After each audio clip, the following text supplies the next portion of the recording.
सलाम, नमस्ते, सत श्री अकाल। मैं हूं रजा और आप देख रहे हैं रजाग्राफी की अंतरराष्ट्रीय प्राइम टाइम रिपोर्ट। एक वीडियो के अंदर दुनिया की तमाम बड़ी खबर आसान भाषा में आपके आगे रखने वाला हूं। दोस्तों, जो भारत के प्रधानमंत्री, जो हमारी इस देश की सरकार चाइना से जबरदस्ती जाकर झुककर नॉर्मलाइजेशन कर रही है, जबरदस्ती उससे हाथ जाके मिला के दांत फाड़े जा रहे हैं, और आज तक एक टट्टी खाने वाले झुंड ने कभी चीन के खिलाफ प्रदर्शन नहीं किया। आप देखिए, वही चीन एक बार फिर से पिछले 3 सालों में दूसरी बार भारत के इलाके के आसपास मंडरा रहा है। रिपोर्ट आपकी स्क्रीन पर सबूत के साथ इंडियन मीडिया का रिपोर्ट लगा रहा हूं, ताकि कोई अंडुआ ये ना कह सके कि ये तो भाई साहब मुल्ला न्यूज दिखा रहा है, इसलिए उल्टी न्यूज दिखा रहा है। तुम्हारे बाप के चैनल पर है और हमारी सरकार ने एक्सेप्ट किया है कि चाइना इंडियन ओशियन के करीब अपना जासूसी जहाज भेज चुका है, और 2 साल पहले यानी 2022 के आसपास भी इंडियन ओशियन में चाइना भारत के ऊपर जासूसी करने के लिए यह जहाज भेज चुका है। अब ऑफिशियल्स क्या कह रहे हैं? गवर्नमेंट ऑफ इंडिया ने साफ तौर से कहा है कि हम इस मैटर को काफी सीरियसली ले रहे हैं और काफी करीब से हमने चीन के इस समुद्री जासूसी जहाज पर नजर बनाकर रखी हुई है। वहीं ऑपरेशन सिंदूर में आपने देखा ही है कि क्या ही ऑपरेशन सिंदूर हुआ, और 3 दिन में सुहागरात खत्म हो गई, और उसके बाद उसी ऑपरेशन सिंदूर में यह भी बात सामने आई कि इसी चाइना ने क्या किया, पाकिस्तान की मदद की। फिर मोदी जी का खून गर्म होता है। कभी मोदी जी कहते हैं कि मैं तो पैदा नहीं हुआ, मैं तो नॉन बायोलॉजिकल और बायोलॉजिकल पता नहीं क्या क्या है। फिर उसके बाद मोदी जी कहते हैं मेरी नसों में गर्म सिंदूर बहता है। फिर वो गर्म सिंदूर ऐसा ठंडा हुआ कि इंडिया और पाकिस्तान के मैच का विरोध करते रहे हम लोग, लेकिन फिर भी मोदी जी ने मैच खिलवा दिया। देशभक्ति देखिए आप। और उसके बाद कल मैच में क्या हुआ, पाकिस्तान के हरदर्मी देखिए। पाकिस्तान के खिलाड़ी ने ग्राउंड पर बल्ले से, मानसिकता है पाकिस्तान की, बल्ले से बंदूक चलाने का इशारा किया। तो इस बात से समझ जाइए कि भारत का प्रधानमंत्री कितना मजबूत प्रधानमंत्री है। आप देखिए, यही सब देखना था, यही सब करवाना था, इसीलिए पाकिस्तान के साथ मोदी सरकार को मैच खेलना था। अब सोचिए, जो मुसलमान पिछले कई सालों से कहता आया है कि भाई इजरायली अमरीकी इन प्रोडक्ट्स का बायकॉट किया जाए, ये दूसरों पर जुल्म करते हैं। तो जब कई बार ऐसा देखा गया कि जंतर मंतर पर अमरीकी प्रोडक्ट्स का बैनर लेकर जब मुसलमान प्रदर्शन करता था फिलिस्तीन के समर्थन में, तो भारत सरकार गिरफ्तार कर लेती थी। आज वही मोदी जो प्रधानमंत्री हैं, खड़े होकर कह रहे हैं कि आज जाने अनजाने में हम विदेशी प्रोडक्ट्स का इस्तेमाल करते हैं। आज ये कह रहे हैं कि हमें विदेशी प्रोडक्ट्स का बायकॉट करना चाहिए और स्वदेशी अपनाना चाहिए। मैं मोदी जी की इस बात से 1,00,000% सहमत हूं, लेकिन सोचिए कि ऐसी ही बात जब मुसलमान कहा करता था तो इसी सरकार को तकलीफ हुआ करती थी। अब सुनिए। अनजाने हमारी रोजमर्रा की जिंदगी में बहुत सी विदेशी चीजें जुड़ गई है, हमें पता तक नहीं है। हमारे जेब में कंघी विदेशी है कि देसी, हमें पता ही नहीं है। हमें इनसे भी मुक्ति पानी होगी। हम वो सामान खरीदें जो मेड इन इंडिया हो, जिसमें हमारे देश के नौजवानों की मेहनत लगी हो, हमारे देश के बेटे बेटियों का पसीना हो। हमें हर घर को स्वदेशी का प्रतीक बनाना है, हर दुकान को स्वदेशी से सजाना है। गर्व से कहो ये स्वदेशी है, गर्व से कहो मैं स्वदेशी खरीदता हूं, मैं स्वदेशी सामान की बिक्री भी करता हूं। ये हर भारतीय का मिजाज बनना चाहिए। जब ये होगा तो भारत तेजी से विकसित होगा। मेरा आज सभी राज्य सरकारों से भी आग्रह है, आत्मनिर्भर भारत। पहले तो मैं यहां पर अब ये क्लियर कर दूं कि स्वदेशी अगर बनना है, अगर ये डायलॉग बाजी नहीं है, तो भारत को पहले फाइटर जेट के इंजन खुद बनाने चाहिए। हम भाई अभी तक फाइटर जेट के इंजन नहीं बना पा रहे। बातें देखिए मोदी जी कितनी अच्छी अच्छी कर रहे हैं, उसमें कोई दो राय नहीं है, लेकिन हकीकत यह है कि इतनी देर से प्रधानमंत्री मोदी को याद आया कि हाँ बाइकआउट करना चाहिए। बाइकआउट के लिए तो ये रजा गराफी पिछले 5 साल से कह रहा है। जो इंडियन ब्रांड्स हैं प्रमोट कीजिए, जो चाइना के, अमेरिका के, इजराइल के, ब्रिटेन के, फ्रांस के इनके प्रोडक्ट हैं, उनकी फ्रेंचाइजी, उनकी कंपनियां यहां जो हैं उनको आप बंद कीजिए। पहले हम अजरबैजान से क्रूड ऑयल लेते थे, लेकिन प्राइसिंग को लेकर बहस थी हमारी, कुछ डिस्प्यूट था, जिसकी वजह से पिछले 10 महीने से हम यानी भारत अजरबैजान से क्रूड ऑयल नहीं ले रहा था, लेकिन अब वो रिज्यूम हो गया है।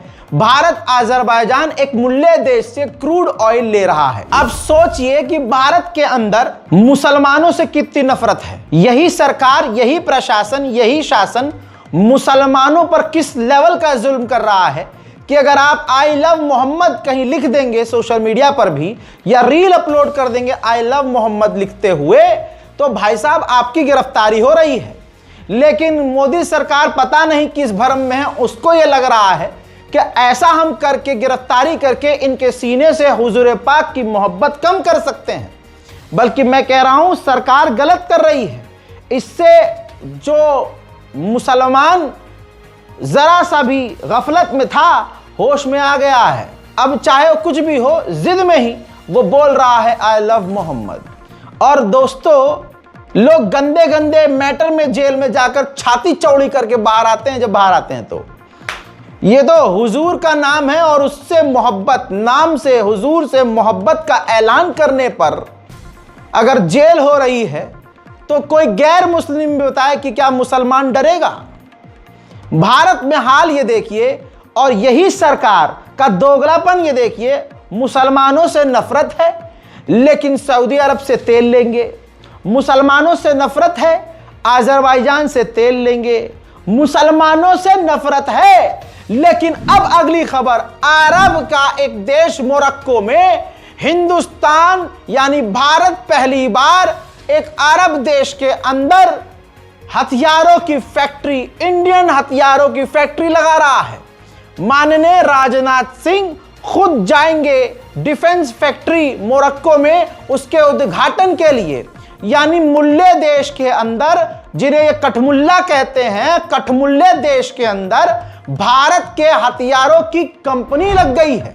लेकिन यहां तो रंगों पर विवाद है। मतलब प्रोपेगेंडा क्या है? आईफोन फैंटा रंग का निकाल दिया तो भाई साहब ये तो देख रहा मोदी जी का खेल, भगवा रंग का आईफोन कर दिया। अरे भाई, तो दुनिया में सबसे महंगा आईफोन इंडिया में मिल रहा है, तवज्जो है। और अगर इतना रौला है तुम्हारे वाले का, तो फिर तो आईफोन भगवा रंग का मुसलमानों को देना भी नहीं चाहिए।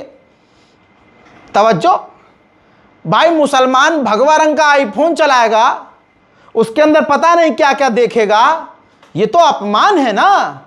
दीपिका पादुकोण भगवा रंग का चड्डी बनियान पहन के नाच लिए थी, तो भावनाएं आहत हो गई थी जबरदस्ती। अरे भावना हो गई, न जाने क्या हो गई, आहत ही होती रहती है। अबे भावनाओं को मजबूत रखो। भगवा रंग देख क्या रहा है ये तो, अरे तो भाई मुसलमानों पर बैन कर दो ना भगवा फोन। आईफोन 17 जो आया है ऑरेंज कलर का, बैन कर दो मुसलमानों के लिए। लेकिन वहां बिजनेस है ना। तुमको क्या अब अंधभक्त इस चीज में। अब सोचिए, अगर वो आहत होने वाली बात है, भाई भगवा फोन अगर आपने लिया है, आईफोन 17 लिया है, और आपकी जो वो है भावनाएं उस रंग से जुड़ी हुई हैं, तो वो रंग का मोबाइल लेकर, अगर आपके पास, वैसे तो वीवो के अलावा होगा नहीं अंधभक्तों के पास कुछ, लेकिन अगर हुआ भी EMI वाला, तो आप वो फ़ोन लेकर पखाने में भी जाएंगे। आप खुद उसके अंदर गलत चीजें देखेंगे। उसी भगवा फोन के अंदर आप चैटिंग में क्या क्या ही चैट करेंगे, कैसी कैसी, तब आपकी भावनाएं आहत नहीं होंगी। और मूल्य नहीं ले सकते फोन, हाँ भाई मूल्य तो ले नहीं सकते फोन। भाई भगवा रंग का मूल्य कैसे ले सकते हैं यार? Aadhaar card, PAN card, driving licence, passport सब लेना चाहिए, मुश्किल कर देना चाहिए। मैं थोड़ी ना बोल रहा हूं भाई ये आईफोन ऑरेंज नहीं है, ये आपको दिख रहा होगा। और देखो मैंने रखा भी जेब में है। भावनाएं तो आहत नहीं हो रही किसी की। अरे भाई जेब में मत रखो, कहीं और रख लूं से, है कहीं और, मतलब जहां रखूंगा अब भावनाएं आहत ही होंगी इनकी। तो गजब बेइज्जती है। यूरोपीय यूनियन ने कहीं तो स्टैंड लिया। यूरोपीय यूनियन ने साफ कह दिया कि ये जो फालतू की डिमांड है डोनाल्ड ट्रंप की कि चाइना पर बैन लगा दो, भारत पर बैन लगा दो, उस पर हम ऐसा नहीं करेंगे। साइप्रस के एक टुकड़े पर तुर्की का कब्जा है। तो साइप्रस की ये तस्वीर आई है। साइप्रस जो अभी साइप्रस के मतलब जो अभी साइप्रस जहां मौजूद है वो हिस्सा नहीं जो तुर्की के अंडर है, उस साइप्रस के इलाके में इंडियन नेवी की जो पूरी टोली है वो पहुंच गई है। और ये नीति बड़ी खतरनाक है। यानी जैसे तुर्की ने पाकिस्तान का साथ दिया ऑपरेशन सिंदूर में भारत पर हमला करने के लिए, ड्रोन व्रोन दिए, हथियार दिए, तो वहां से भारत पूरी तरह से बिदक गया और अब भारत तुर्की के जो दुश्मन हैं उनके करीब हो रहा है। वहीं राष्ट्रपति डोनाल्ड ट्रंप ने कहा कि मतलब फिर रिपीट किया कि मैं ही हूं वो जिसने इंडिया पाकिस्तान की जंग रुकवाई है और मैं दोनों लोगों की, शहबाज शरीफ और मोदी की इज्जत करता हूं। हजरात पहले ये बयान सुनिए और सोचिए कि एक आदमी कितना दोगला हो सकता है। ये आदमी इतना दोगला है, मतलब एक बयान में इसको दो तलवार चाहिए। We stopped wars between India, Pakistan. It's made us a rich country and it's made us a powerful country. Because of tariffs and trade, we've been able to stop 7 different wars. Think of it, because I said, well, then you're not going to trade with us anymore. You don't fix yourself up. On the world stage, we're once again doing things and we're just respected at, I think, a level that we've never been respected before. We're forging peace agreements and we're stopping wars. So we stopped wars between India, Pakistan, Thailand, and Cambodia. And Thailand, I'll tell you, Thailand was, they were going at it hot and heavy. And these were wars that were not stoppable, most of them. Armenia and Azerbaijan, going on for years. उधर north Korea के तानाशाह Kim Jong उंग ने कहा कि हम परमाणु हथियार बनाते रहेंगे, हमारा कोई इरादा नहीं है कि हम साउथ कोरिया से बातचीत करें। मेरे दिमाग में अभी भी वो यादें हैं जो डोनाल्ड ट्रंप के साथ की और वो यादें अच्छी हैं। यानी एक तरह से अमेरिका के राष्ट्रपति के साथ किम जोंग उन ने नरमी दिखाने की कोशिश की है। दोस्तों करप्शन कहां नहीं है। नेपाल का हाल आपने देखा, अब फिलीपींस का हाल देखिए। फिलीपींस की आवाम का कहना यह है, असल में वहां हुआ ये कि बजट, सरकारी बजट से बिलियंस ऑफ डॉलर की रकम गायब कर दी गई। अब वहां की आवाम के टैक्स का पैसा था भाई, तो उनका गुस्सा जायज था। लोगों का गुस्सा फूटा। पिछले 48 घंटे में फिलीपींस में सड़कों पर दंगे और फसाद हो रहे हैं। उधर यह बात हकीकत है कि चाइना पूरी दुनिया के लिए खतरा बन रहा है। उसने ताजा तस्वीर में दिखाया है कि वो रोबोट के ऊपर, एक छोटा सा रोबोट है, उसके ऊपर मिसाइल तक तैनात कर रहा है। जहां अमेरिकी राष्ट्रपति चीन के खिलाफ जहर उगल रहे हैं, वहीं एक इंटरव्यू में उन्होंने साफ कहा है कि मैं टिकटॉक को बचाने के लिए बहुत काम कर रहा हूं ताकि वो अमेरिका में चल सके और अमेरिकी कंपनी यानी मैं उसे खरीद सकूं। लॉकहीड मार्टिन अमेरिका की खतरनाक कंपनी जो उड़न यंत्र बनाती है, उड़ने वाले तमाम हथियारों को, फाइटर जेट को बनाती है, उसने एक नया ड्रोन दिखाया है और उसका ये वीडियो जारी किया है। इस नए ड्रोन की खासियत यह है कि एक साथ ये कई सारे टारगेट को लॉक कर सकता है। उसके अलावा इसकी खासियत यह है कि ये स्टील्थ है, यानी ये रडार पर ट्रैक नहीं किया जा सकता। भविष्य में ये अमेरिका के फाइटर जेट के साथ उड़ेगा और फाइटर जेट की रक्षा करेगा। आर्टिफिशियल इंटेलिजेंस से लैस है, जासूसी कर सकता है और साथ में एक समय पर कई टारगेट पर हमला कर सकता है। उधर साउथ कोरिया ने खुलासा किया है कि नॉर्थ कोरिया ने रूस की मदद से अपनी पहली परमाणु सबमरीन बना ली है और उसका टेस्ट भी कर लिया है। एक तरफ अमेरिका चीन के खिलाफ है, दूसरी तरफ इसका दोगलापन ये देखिए।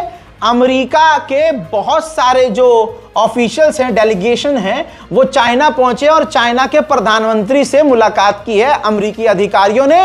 कहा जा रहा है टिकटॉक के साथ साथ कई अहम चीजों पर बातचीत अमेरिका और चीन के बीच हो रही है। अमेरिका में यूएन की मीटिंग चल रही है और इस मीटिंग के अंदर जो है पाकिस्तान के प्रधानमंत्री शहबाज शरीफ भी पहुंचे हैं और कहा जा रहा है कि डोनाल्ड ट्रंप से आज या कल उनकी मुलाकात हो सकती है। अमेरिका अगर किसी के साथ अच्छा व्यवहार करता है तो इसका मतलब ये नहीं है कि वो अच्छा है या उसकी नीयत आगे आपको पता चल गई।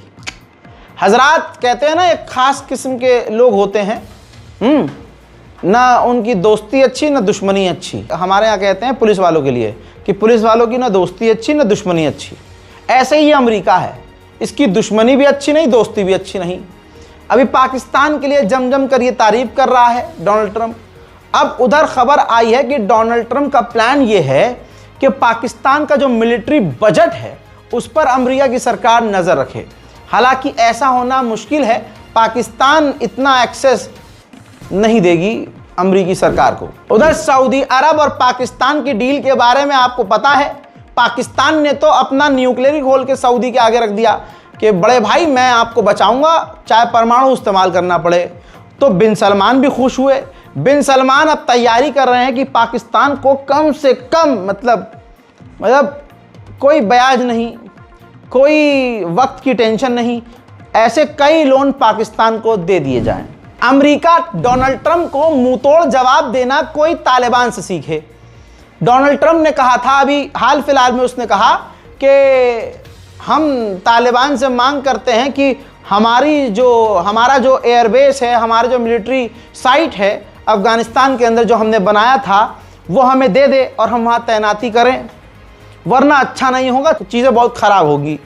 अब ये है तालिबान के विदेश मंत्री, इन्होंने साफ कहा है कि भैया मिलिट्री एरिया तो बहुत दूर की बात, अमेरिका को 10 इंच ज़मीन भी हम नहीं देंगे, और अगर अमेरिका किसी भरम में है तो आए और 20 साल हमसे और लड़ ले। उधर तालिबान के चीफ ऑफ स्टाफ ने भी धमकी दे दी है कि 1 इंच ज़मीन भी अफगानिस्तान के अमेरिका को नहीं देंगे, चाहे कुछ भी हो जाए।